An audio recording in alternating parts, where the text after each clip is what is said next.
Artist की कोई boundaries नहीं होती, लेकिन पाकिस्तान और इंडिया के दरमियान जो कशीदगी चल रही है, अब तो सीज़ फायर हो चुके हैं, अब तो अमन अमान की सूरत पैदा हो चुकी है हर तरफ। लेकिन आर्टिस्ट के साथ जो रवैया इख्तियार किया गया हमारे पड़ोसी मुल्क की जानब से, उन्होंने जिस तरह की बातें की है, जो रिमार्क्स दिए, जैसा सलूक किया है, जिस तरह से उन्होंने रिमूव किया है काम को, किस तरह से उन्होंने डिस्कार्ड किया है, आप लोग बीइंग एन आर्टिस्ट क्या समझते कि क्या ये अच्छी बात थी, या क्या इसमें हमारे पाकिस्तानी आर्टिस्ट का कसूर था जो ऑलरेडी प्रोजेक्ट्स कर रहे थे, क्या ये सब क्या था आपकी नज़र में? नहीं जी, बिल्कुल भी मेरा नहीं ख्याल कि एज आर्टिस्ट जो है, देखें आर्ट तो एक ऐसी चीज़ है जो कि यूनिवर्सल है और इसको आप किसी भी तरह जो है ना कंटेन नहीं कर सकते और कंटेन करना भी नहीं चाहिए। इंडिया में पहले जो एक आमतौर रफ्त होती थी पाकिस्तानी आर्टिस्ट की, वो एक बड़ा अच्छा साइन था। ये अमन की आशा का प्रोजेक्ट चल रहा था, उसके थ्रू काफ़ी प्रोजेक्ट्स आ रहे थे। इनफैक्ट कुछ जो हमारे इस वक्त मेगा स्टार्स हैं, इंक्लूडिंग आतिफ असलम एंड राहत फ़तेह अली खान, अगर इंडिया में इनकी पहचान उस तरह ना बनी होती तो they might not have been as big as they are now. तो उनके बहुत वहाँ पे मदाह हैं, बड़े फैंस हैं वहाँ पे। तो एक तरह से जी हर्टफुल, मेरा तो ख्याल है हर्ट हम हुए थे इस बात को लेके एज आर्टिस्ट के पीपल ऑफ सच स्टैचर, यानी जावेद अख्तर साहब जो हैं is wonderful lyricist, Who has been here या who has been here many अभी many times. या many a times तो and और वो उनका ये भी था कि उनके लिखे हुए गाने हम सुनते हुए बड़े हुए हैं, गा के बड़े हुए हैं। तो वो जब इस तरह की बात कर रहे थे, फिर जैसे ही ये न्यूज़ आई इसकी कि वॉर की तरफ बात जा रही है, ऑपरेशन सिंदूर और सब कुछ, तो ये doesn't सारे suit his image. या और सारे ही ऑलमोस्ट अक्षय कुमार थे, फिर ये आपके संजय दत्त थे, इन सब ने जो है वो पोस्ट करना शुरू कर दिया इसके बारे में कि जैसे दिस इज़ मतलब वी सपोर्ट यू। और वो बड़ा एज आर्टिस्ट जो है ना, वो लगता है कि ये नहीं करना चाहिए, शुडंट पिक साइड्स इस तरह। और क्योंकि वो फिर मैसेज भी हमारा ये था कि जी आप अभी तो इसके लिए कह रहे हैं कि जी जंग जो है वो हो जाए, लेकिन जब जंग होती है तो उसमें फिर लॉस बहुत ज़्यादा The होता है damage has जी।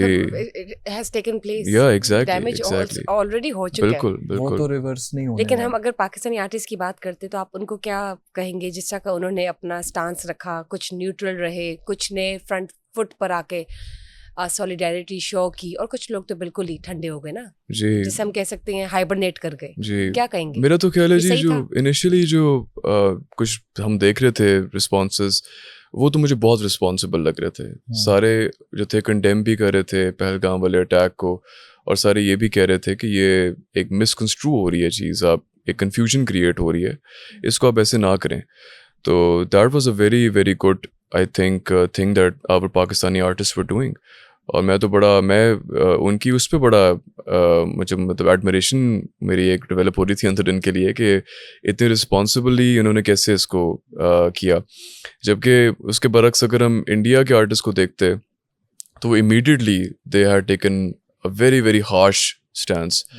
तो मैं तो जी बड़ा अप्रिशिएट यहाँ के आर्टिस्ट को करता हूँ, और मुझे ये भी लगता है कि सबको ही इनफैक्ट, यानी सारे जो सफ़र कर रहे हैं, सफ़र किया है जिन्होंने इसके थ्रू, और मेरा नहीं ख्याल कि कोई भी दोबारा इस ऑडियो नाम से लेगा उधर जाने का या जी प्रोजेक्ट्स करने का। तो इसलिए बेहतर है कि यानी एक तो अब सिंस एक बड़ा एक डायरेक्ट किस्म का रिस्पांस वहाँ से आ रहा है, तो it's also high time now कि आप अपनी इंडस्ट्री को थोड़ा बूस्ट करें, टू वेक अप, या it's a wake up call.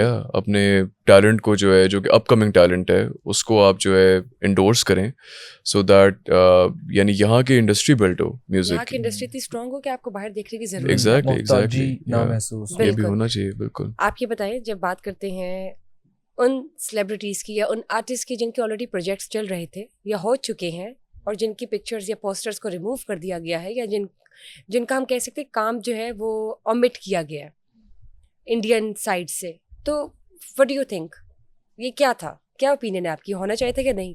या वो कुछ आर्टिस्ट शायद ऐसे भी थे जो न्यूट्रल भी थे और फिर बाद में इन्होंने अपना स्टांस देना शुरू किया जब उनको मालूम हुआ कि यहाँ पे तो ये इस तरह चल रहा है। सो आप इस पूरे सिनेरियो को किस तरह देखते हैं अपनी नज़र में? मेरा बिल्कुल वही ओपिनियन है। आई एको जो भी इसफन बोल चुके हैं कि ये ओवरऑल ना एक बहुत ही ज़्यादा कह लें कि हर्टफुल चीज़ है, हार्श और रियलिटी। और शेम है ये एक कि ये इस तरह से मतलब आर्ट जो है वो जिस चीज़ ने ट्रांसेंड करना होता है बाउंड्रीज को, बॉर्डर्स को, There's no boundaries. वो चीज़ जो है ना वो इस तरह पिस Suffer गई कर है रही प्रोपेगेंडा के नीचे। वतन परस्ती के नीचे। तो ये तो मेरे ख्याल से सिर्फ पाकिस्तानियों का लॉस नहीं है, ये दोनों तरफ लोगों का लॉस और है। उन तमाम नाजरीन का भी जो हम्म, इंटरनेशनली देख रहे होते हैं एग्जैक्टली आर्टिस्ट को। Exactly exactly. तो ये तो सरासर एक तो ज्यादती तो है ही है, उसके अलावा ये कि ये इसमें कोई there is no winner in this. There is no winner by the end of the day, हाँ। अगर तो जंग हो रही है। बिल्कुल हम्म। ये बिल्कुल। बताएं इसफंदियार खान, जी, आप जी। लोग का जो कोई नया एल्बम या कोई नया गाना आ रहा है या कोई नया प्रोजेक्ट आ रहा है, तो उस हवाले से भी हमारे साथ शेयर कीजिए। जी बिल्कुल जी, हम we are working on several projects. हम साइमल्टेनियसली कई गानों पे काम इकट्ठे कर रहे होते हैं। अभी जो हमारी नेक्स्ट रिलीज़ है उस वो आप समझ लें कि मैं ज़्यादा रिवील नहीं करना चाहूँगा, लेकिन सरप्राइज है। हाँ, लेकिन वो इट्स आल्सो बेस्ड ऑन इस तरह की सोशो पॉलिटिकल एक इशू है, उसको उसके ऊपर हम ज़रा आवाज़ हाईलाइट करेंगे। बुलंद उसके ऊपर हम करेंगे, अपनी उसको हाईलाइट करेंगे। तो वी होप कि वो भी जिस तरह ऑडियंस अभी इस गाने जंग को गाने को कर रही सराह है, रही जो उसकी अप्रिसिएशन जो हमें मिली है इसके लिए, वी आर रियली होपिंग कि उसके लिए भी हमें ऐसी हासिल हो। जरूर मिलेगी। और मैं इस वक्त एक्साइटेड हूँ कि मुझे मालूम हो कि वो कौन सा गाना है, लेकिन since it's a surprise so we will have to wait या टिल दैट, या जब तक रिलीज नहीं होता इनका नया गाना यार खान बैंड का। इमरान खान सुंबल, ये बताइए, हमारी जो पाकिस्तानी इंडस्ट्री है, जो म्यूजिशियंस की इंडस्ट्री है, उसको आप किस तरह देखते हैं? अभी वो किस लेवल पर स्टैंड कर रही है? कितनी इम्प्रूवमेंट्स की ज़रूरत है? मेरे ख्याल से इस वक्त इंडस्ट्री में टैलेंट की और स्किलफुल म्यूजिशियंस की कोई कमी नहीं है। ये आपको नज़र आ ही रहा है कोक स्टूडियो से और नेस्कैफे बेसमेंट से और इस किस्म के यकीनन। वेंचर्स से। बस सिर्फ जो एक चीज़ थोड़ी बेहतर हो सकती है वो ये है कि ग्रास रूट लेवल पे ज़्यादा म्यूजिशियंस को इंक्लूड किया जा सकता है। अभी इस वक्त ये होता है कि बहुत सारे लोग सामने नहीं आ सकते।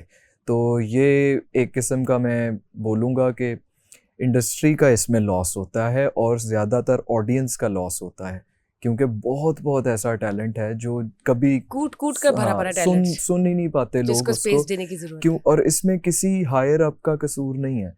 इसमें मैं तो कहूँगा हमारा एज अ माशरा और एज अ कौम कसूर है कि हम लोग इस चीज़ को ना बड़ा लेट हो गए हैं, अब आके हमने फ़रोग देना शुरू किया है।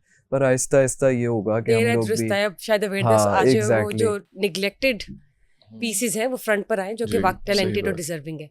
जो यंग टैलेंट आ रहे हैं, हमारे म्यूजिशियंस जो नए उभर कर सामने आ रहे हैं ग्राउंड पर, उनको क्या मैसेज देना चाहेंगे कि वो चैलेंजेस को किस तरह कॉप अप करें और आगे कंसिस्टेंसी से कैसे अपना जो लोहा है वो मनवाए, अपना नाम जो है वो एस्टेब्लिश करें?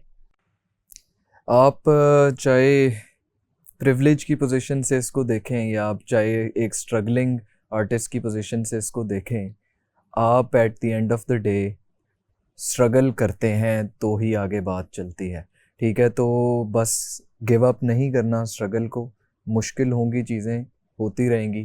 ठीक है, हम लोग भी, मैं और इसवन भी, हम लोग भी डे जॉब्स करते हैं। ठीक है, ये आर्किटेक्ट हैं, मैं टीचर हूँ, और हम जबरदस्त। लोगों को निकालना पड़ता है इसके लिए टाइम। हम लोगों को अपनी रिसोर्सेज इस पे स्पेंड करनी पड़ती हैं, और ये हर किसी को करनी पड़ती।